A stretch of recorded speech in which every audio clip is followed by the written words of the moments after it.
রবীন্দ্রনাথের দাদু পিতামহ, তারপরে রাজা রামমোহন রায় কালাপানি বেরিয়েছিলেন। আমাদের দেশে রাজা রামমোহন রায়ের যত বড় মূর্তি আছে, ইংল্যান্ডের ব্রিস্টলে ইংরেজরা তার থেকে বড় মূর্তি বানিয়ে রেখেছে।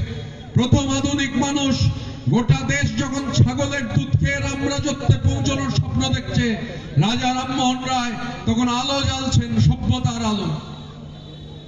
রাজা রামমোহন রায়ের উত্তরাধিকার, এই যে মহিলাদের জন্য যে লড়াই, তার সতীদাহ প্রথা রোধ করা, মহিলাদের যে সম্পত্তিতে মহিলাদের অধিকার সুনিশ্চিত করা, বাল্য বিবাহ রোধ করা, এই সমস্ত কিছু যে উত্তরাধিকার, সেই উত্তরাধিকার এখন সুনিশ্চিত মমতা বন্দ্যোপাধ্যায়ের হাতে।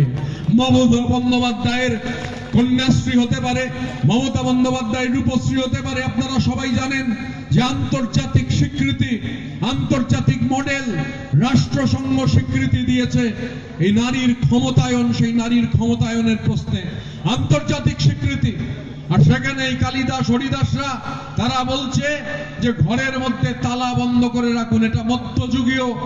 এই যে অজিত বলবার সময় তালিবানদের কথা বলছিলেন, এই তালিবানরা বা ইরানে বিভিন্ন জায়গায় এই যে মহিলাদের ওপর এই মধ্যযুগীয় যে ধারা, মধ্যযুগীয় যে ধারণা, সেই মধ্যযুগীয় ধারণা বিজেপির কথায় শোনা যাচ্ছে।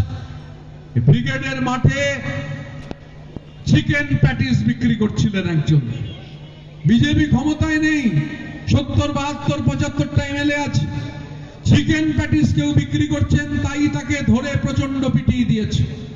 আমি গতকাল বনগাঁয় ছিলাম, একটা মিটিং করতে গেছিলাম। ওই জেলারই কোন একজন মাতব্বর আরএসএস এর তার সঙ্গী সাথীদের নিয়ে চিকেন প্যাটিস বিক্রি করছেন, এই অপরাধে তাকে পিটিয়েছেন।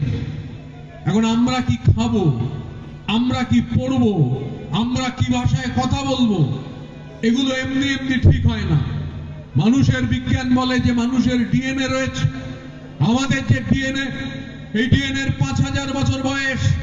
আমাদের পূর্বপুরুষরা 5000 বছর আগে আরো পূর্ব দিক থেকে এসে এই বাংলায়, এই বাংলা মানে শুধু পশ্চিমবঙ্গ নয়, এই যে গোটা ভূখণ্ড কাঁটা তার যখন ছিল না, এই জায়গায় বসবাস করা শুরু করেছিলেন 5000 বছর আগে। আমাদের 5000 বছরের ডিএনএ, আমাদের 2000 বছরের ধ্রুপদী ভাষা, আমাদের 1200 বছরের লিখিত ইতিহাস। সেই সময় গোটা বাংলা জুড়ে সব থেকে গুরুত্বপূর্ণ ধর্ম হচ্ছে বৌদ্ধ ধর্ম। বিভিন্ন বৌদ্ধ বিহারে বৌদ্ধ ভিক্ষুরা তারা সাধনা করতেন। আর মানুষ কি করেন, মানুষ আনন্দ হলে কি করেন, যন্ত্রণা হলে কি করেন, দুঃখ হলে কি করেন, কি খান, কি পরেন, এগুলো তারা সব লিপিবদ্ধ করেছিলেন। পণ্ডিত হরপ্রসাদ